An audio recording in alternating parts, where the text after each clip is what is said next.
زندہ جاں کو عالم امکاں ہی خوب، مردہ جان کو عالم عیان ہی خوب،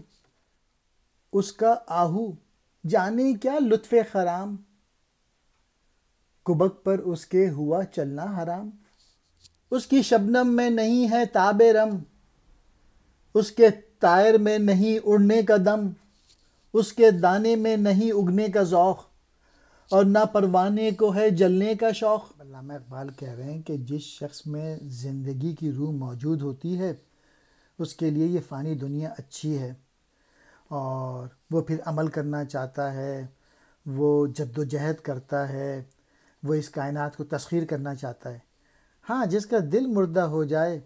اس کے لیے وہی دنیا اچھی ہے جس کی محسوس اشیاء اس کے نزدیک کوئی وجود نہیں رکھتی۔ علامہ اقبال افلاطون پہ مزید تنقید کرتے ہیں کہ ہرن میں جو خوبصورتی ہے اس کے چلنے میں، اور جو چکور جب اڑتا ہے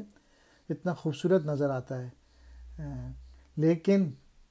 ہرن کا کمال اور چکور کا جو کمال ہے اتنا خوبصورت ہے، اور اگر یہ خوبیاں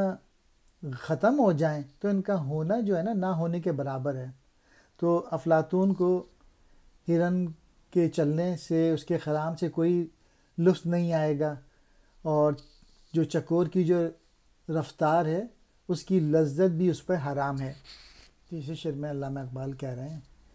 کہ شبنم کی خوبی جو ہے وہ اڑنا ہوتی ہے، اور پرندی کی خوبی جو ہے وہ گانا ہے،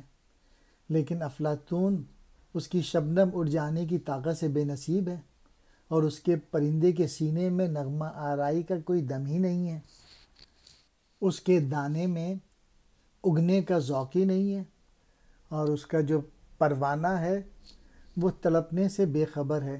یعنی طلب سے نا آشنا ہے۔